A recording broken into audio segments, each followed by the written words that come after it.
नमस्कार, मी विशाल ममदे. Dream creation प्रस्तुत सुख कळले द कपल शो या शोमध्ये आपलं स्वागत आहे. लग्न म्हणजे सप्तपदींचे 7 फेरेच नसतात, ते एकमेकांना दिलेले सुंदर वचन असते. सुखात सोबत आणि दुःखात आधार बनून एकमेकांसोबत आयुष्यभर चालत राहायचं असतं. तर अशाच वचनांनी बांधिलकी असलेले अतिशय सुंदर आणि साक्षी मोबाईलचे ओनर मिस्टर विकी आणि स्नेहा चव्हाण आपल्यासोबत आहेत. आपण त्यांचं स्वागत करूया. नमस्कार. नमस्कार. आपल्या लग्नाला किती वर्ष झाले? किती झाली? 12 वर्ष. ओके. मला विचारायचं, लग्न लव्ह मॅरेज होतं का अरेंज मॅरेज? आता त्याला लव्ह प्लस अरेंज असं दोन्ही म्हटलं तरी चालेल, बरोबर ना? म्हणजे लग्ना अगोदरच तुमची ओळख होती? लग्न अगोदरच ओळख झाली. माझ्या सिस्टरच्या लग्नामध्ये ओळख झाली. अच्छा. तिथं आम्ही एकमेकांना भेटलो, मग तिथून मग घरी सांगितलं. म्हणजे थोडक्यामध्ये लव्ह अरेंज मॅरेज झालेलं आहे तुमचं. की आपली ओळख करून द्या. माझं नाव विकास विलास चव्हाण, पण लोक सगळे मला विकीच म्हणतात. मी प्रॉपर मुरुमचा आहे. ओके. आणि इथे स्थायिक? इथं स्थायिक मला वाटतं 2007ला मी उमरग्यात आलो. मी आधी पुण्यात होतो, पुण्याहून इकडे उमरग्यात होतो. स्वतःच्या बिझनेसबद्दल काही सांगा. स्वतःच्या बिझनेसबद्दल तसं म्हणायला गेलं तर मी जवळपास 10वी नंतर आय टी केलो. आय टी करून मी पुण्याला जेव्हा गेलो, जवळपास मी 4-5 वर्ष कंपनीमध्ये काम केलं. जवळ ओके. मला स्टार्टिंग पेमेंट होतं 1090 रुपये किर्लोस्करला. ओके. तिथून टाटा मोटर्सला गेलो, चाकणला गेलो. मग असं करत करत मोबाईलचं नाद होता मला आधीपासूनच. पहिली पगार 1090 झाल्यानंतर 3000 मोबाईलच घेतला. 3000चा मोबाईल घेतला मित्राकडून उसने पैसे घेऊन. मग त्याच्यानंतर मग परत ते कंपनीचं काम एवढं वाढत चाललं की असं वाटायचं की नको, गावाकडे जाऊ, आपलं काहीतरी शेती वगैरे काहीतरी करावं छोटं मोठं, बस एवढं झालं. मग असं करत करत एक मित्राने म्हणलं, त्याचं मोबाईल शॉप होतं, एक मोबाईल रिपेअर करायला गेलो, त्यावेळेस तिथं ते ओळख झाली. मग तिथंच रिपेअरिंगचं काम शिकलो त्याच्याकडंच. मग ठरलं की बाबा चला गावाकडून आपण छोटं मोठं दुकान करावं. मग 4-5 वर्षाचं काम करून मग मी उमरग्यात आलो. मग तिथून आणि माझा बिझनेस मी फक्त 10,000 रुपये चालू केला आहे. मला सांगायला आवडेल की विकी हा साक्षी मोबाईल शॉपिंग याचे ओनर आहेत आणि त्यांनी नुकताच आपल्या बिझनेसच्या माध्यमातून सोशल मीडियावरती 1 लाखाचा फॅमिली इन्स्टा फॅमिली बनवली आहे. आणि त्याबद्दल मी त्यांना मनापासून अभिनंदन करतो. Thank you sir. आणि तुमची ओळख सांगा मला. मी स्नेहा चव्हाण. माझं शिक्षण सगळं दिल्लीमध्ये झालंय. ओके. दिल्ली. त्यामुळे तुम्हाला कळत असेल माझी मराठी अशी काय आहे.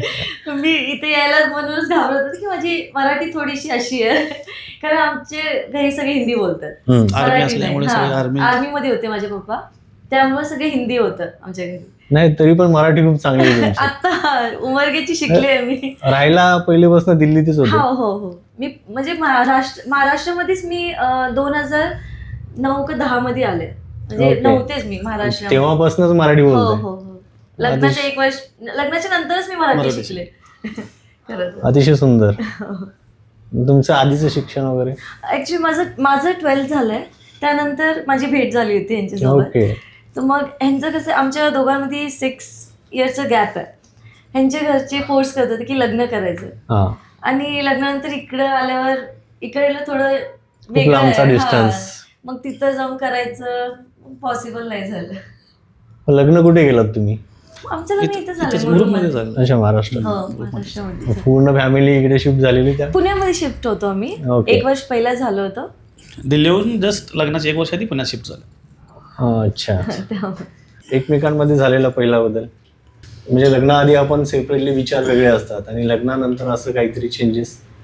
लग्नात आधी म्हणजे बोलताना प्रत्येक वेळेस थोडंसं हट्ट, चिडचिड. लग्नात थोडे हट्टी होते, पण आता थोडं कमी आहेत पण कमी आहेत. आणि यांच्यामध्ये झालेला बदल म्हणजे राग वाढलाय. म्हणजे पहिलं नव्हतं, आता असं वाटतंय मला की वाढलंय. दोघांनी एकमेकांना दिलेलं पहिलं सरप्राईज गिफ्ट? अच्छा, सरप्राईज तर असं एक म्हणता येणार भरपूर आहेत. ते पहिले गिफ्ट काय होतं? पहिलं गिफ्ट आता मोबाईल शॉप असल्यामुळे पहिलं गिफ्ट मोबाईलच दिला. नाही, मोबाईलच्या आधी टेडी बेअर दिलं होतं. अच्छा, हे लग्नाच्या आधी दिलं होतं? लग्नाच्या आधी. दोघांबद्दल असं एखादी वर्ड आहे का की एकमेकांना एक्सप्लेन करू शकाल, की यांच्याबद्दल तुम्ही एका शब्दात हे कसे सांगू शकाल?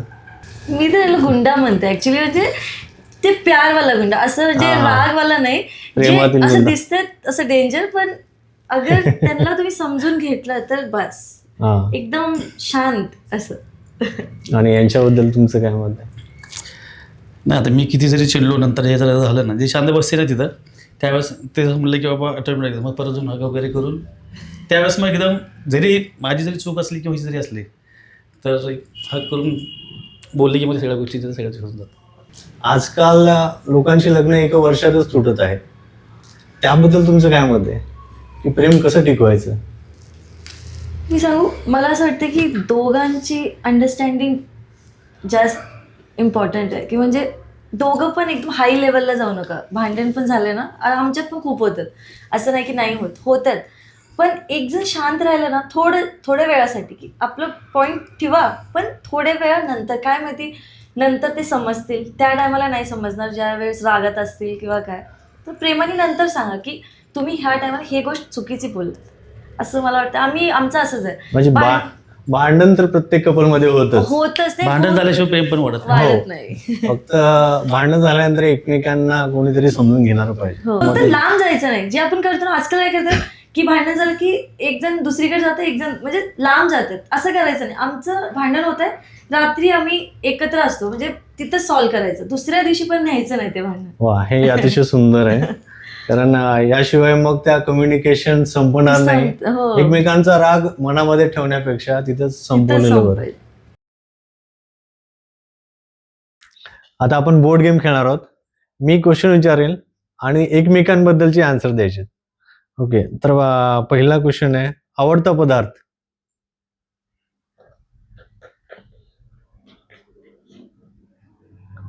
हे त्यांचं लिहायचं ना मला. हा, हा. कॅमेराला दाखवा. काय आहे? यांनी लिहिलाय शोरमा, बरोबर आहे? शोरमा हो. चिकन. ओके, तुम्ही पाहिलेला पहिला सिनेमा कोणता होता? अवघड आहे, इतके सिनेमे पाहिलेत. जिद्द. रॉकस्टार. अरे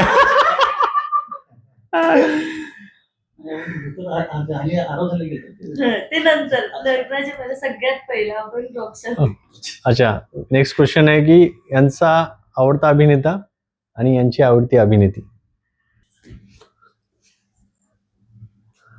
स्नेहा चव्हाण, मतलब मैं. शाहिद कपूर. अच्छा, राईट. तुम्हाला फक्त एकच हिरोईन आवडते? हा, बस एकच. आजीवाली. अच्छा, यानंतरचा एकदम चांगला क्वेश्चन आहे. तुमच्या लग्नाची डेट आणि वार कुठला होता?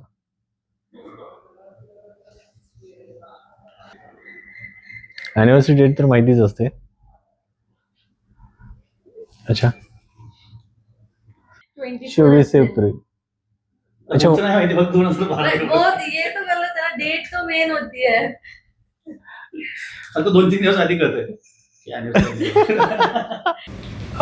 एकमेकांचे इंस्टाग्रामचे फॉलोअर्स?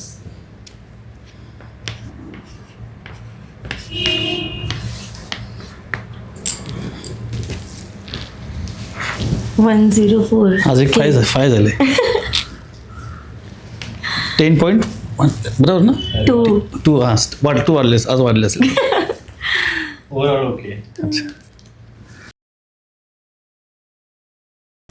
आता आपण फन गेम खेळणार आहोत. हा ग्लास आहे, तुमच्या हातामध्ये 6 बॉल आहेत. ते बॉल्स एक टप्पा टाकून याच्यामध्ये टाकायचे. अच्छा, चला स्टार्ट.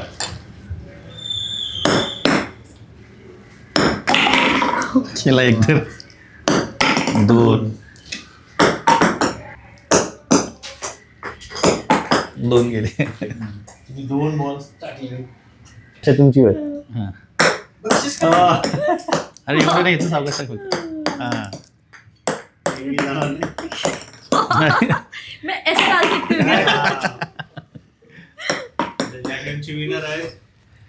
क्या? अच्छा, माझा प्रश्न आहे, लव्ह मॅरेज की अरेंज मॅरेज? लव करा किंवा अरेंज करा, फक्त शेवटपर्यंत टिकवा. अतिशय सुंदर. तुमचं काय मत आहे यावर? सेम, मी हेच बोलणार होते. नाही, आजकाल जास्तीत जास्त लव्ह मॅरेज पाहायला भेटतात.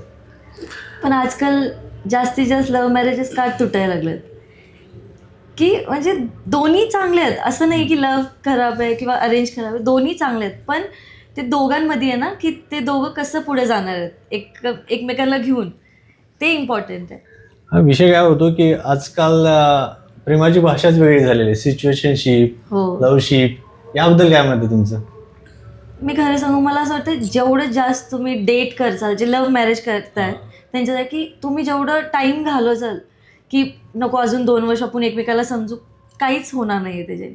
तुम्ही किती पण एकमेकाला समजायची कशी करचाल ना, जोपर्यंत तुम्ही एकत्र येत नाही तोपर्यंत तुम्हाला नाही समजणार. म्हणजे एकमेकांवरती जर प्रेम आहे हो, तर तर लग्न करून टाका. करून टाका, विचार करण्यात काहीच अर्थ नाही, आणि नाही. इगो लांब ठेवा फक्त, बस. हो, आजकाल इगो खूप आलेला आहे. तो बोलला तरच मी बोलेल, हो, त्याने मेसेज केला तर मीच करेल. नवरा बायकोमध्ये आजकाल खूप भांडणं होतात. ते का होतं? त्याचं सोल्युशन काय असायला पाहिजे? आता हिने सांगाल ते काय. मला असं वाटतं की दोघं ना, काय म्हणजे दोघांची म्हणजे कधी असं होतं की चूक एकाची नसते. हां, पहिले गोष्ट, चूक एकाची नसते. दोघांची असते. जिथं ज्याची चूक नाही तो ऐकून घ्यायला पाहिजे फक्त थोडंसं. ज्याची चूक आहे माहिती आहे बाबा चुकलं आहे, पण चूक एकाची नसते त्या ठिकाणी. ज्याची चूक नाही थोडंसं तो शांत त्या ठिकाणी बसला, मग सेकंड डेला किंवा तुम्ही 1-1.5 तासानं तो बसून किंवा इथे मीच चुकली नाही तर तुम्ही पण चुकला, तर ह्या गोष्टी क्लिअर करून घेतलं पाहिजे. तुमचं लग्न कुठल्या वयामध्ये झालंय? माझं रनिंग त्यावेळेस 23-24 चालू होतं माझं. ओके. आणि तुमचं? 19 होतं मला. 19. हो. अच्छा, लग्नाचं कुठलं वय योग्य आहे? लग्नाचं योग्य वय जर तसं बघायला गेलं, गव्हर्नमेंटने तर दिलं की 22+ आणि मुलींचं 18+ पाहिजे. हो. तर लग्नाचं माझं तर 23-24 वर्ष लग्न झालं, कारण का मला शिक्षण पुढं करायचं नव्हतं. मला याच्यात होतं कारण घरच्या जबाबदाऱ्या माझ्यावरती होत्या, त्याच्यामुळं लवकर लग्न झालं आणि म्हणून त्या जबाबदाऱ्या मी पार पडत गेलो. आणि आज जे काय आहे लवकर लग्न झालं म्हणून आहे. असं नाही की म्हणजे लग्नाला वय असायला पाहिजे असं काय. तुमच्या जबाबदाऱ्या तुमच्या खांद्यावर पडल्या तर माणूस ऑटोमॅटिक कुठल्या वाईट नात्याला जास्त जात नाही. जर समजा माझं लग्न त्या वयाचं झालं नसतं, 30 मी आतापर्यंत समजा 30+ झाला असतो, कारण मी ज्यावेळेस बिझनेस स्टार्ट केलो त्यावेळेस माझं वय जवळपास मला वाटतं 21-22 असतं. त्यावेळेस पैसा यायला लागला. घरच्यांनी सांगितलं की आता कमवतोय तर वाईट नादाला लागण्यापेक्षा लवकर लग्न करू, ह्याच्या घरची जबाबदारी लागली की वाईट व्यसनाला लागणार नाही, वाईट मुलांच्या नादी लागणार नाही. तर ते त्यावेळेस ते लग्न झालं ना माझं. मी आज जे काय आहे स्टेबल झालं. स्टेबल आहे, तर लग्न झालं नसतं माझं तर मग मी कुठेही असंच वेस्टच गेलो असतो. माइंड डायव्हर्ट होते. हां. बरोबर आहे. तुमचं काय मत आहे? मला असं वाटतं अगर तुम्ही पार्टनर चांगलं चूज केलंय ना, तुम्हाला असं वाटतंय, लव्ह मॅरेजचं सांगते, तुम्हाला असं गॅरंटी एक नाही मी माझ्या लाईफ पार्टनर छान आहे जो मला पुढं घेऊन जाईल सोबत. मला वाटतं नाही 20-25 मला काय पुढं माझं कारण मला वाटलं होतं की मी तुला राणीसारखं ठेवणार, आणि मला असं वाटतं मी राणीसारखीच आहे, कारण घरात सगळे म्हणतात मला की तू राणीसारखं ठेवलंय तुझं नवरा तुला. म्हणजे एज डझंट मॅटर. मॅटर नाही करत. तुम्हाला त्याच्यात शिक्षण परत शिक्षण करायचं करू आहे, शकता. शिकायचं आहे, तर तुम्ही त्याला टाइम घेऊ शकता. आता पण समजा जास्त मला असं वाटतं ना, आजकाल माझी फ्रेंड, मी सांगते माझे फ्रेंडचं उदाहरण, की सगळे 27-8च्या नंतर त्यांनी केलंय, पण ते मला म्हणतात की तूने सही टाइम पे शादी की है, तुझे हमें ऐसा लगता था कि इतनी जल्दी तूने क्यों कर ली, पर मैं सेट हूँ अब, तू सेट है, मतलब तेरे को टेंशन नहीं है, तेरे बच्चे हो गए, मस्त तू रह रही है, फॅमिली तेरी पुरी हो चुकी है. तर मला असं वाटतं की राईट टाइम असं काय नसते, तुमच्यावर आहे ते करायचं. 22च्या नंतर तुम्ही करा, मला असं वाटतं. एकमेकांमध्ये आवडणारी कुठली गोष्ट आहे की जसं की- यांना ती युनिक बनवते आणि तुम्हाला युनिक बनवते?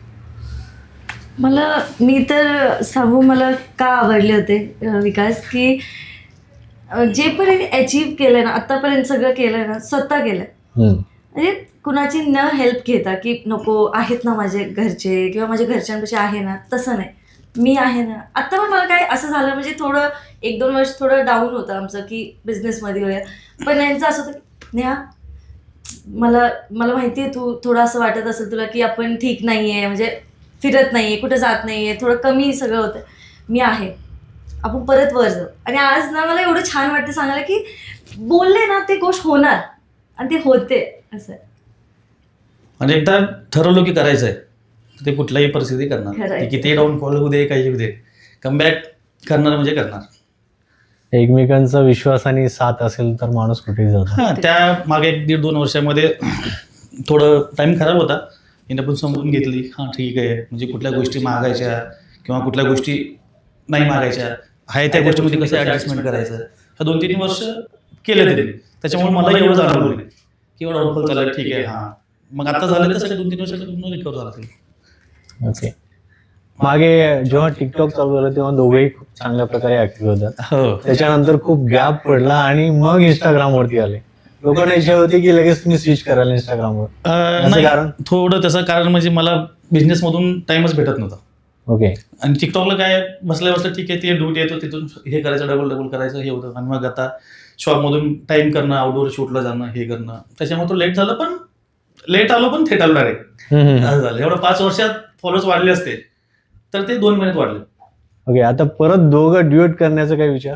आहे चालू, थोडं अजून बिझनेस चांगल्या प्रकारे अजून सेट करायचं आहे. मग थोडंसं मग टाइम देऊ शकतो आउटडोरला वगैरे गेलं की. कारण कसं आहे, फॉलोअर्स लोकांना पण काहीतरी वेगवेगळं पाहिजे. रोज तेच बरोबर त्यांनी आहे. पण ते भरून जाणार.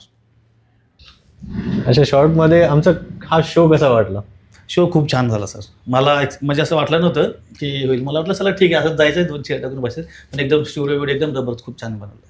अच्छा, तुम्हाला कसं वाटलं वहिनी? बहुत अच्छा लगा. मैं बस ये बोलना चाहती हूँ कि मुझे ऐसा लगता है हम फर्स्ट है, ऐसे बहुत आने वाले हैं और मैं चाहती हूँ कि हम इस शो के लिए लकी हम होने चाहिए, क्योंकि ये शो हमसे जाना जाएगा. हमने स्टार्ट Definitely, किया है definitely. इसको, हमसे शुरुआत हुई है तो बहुत आगे तक जाना चाहिए.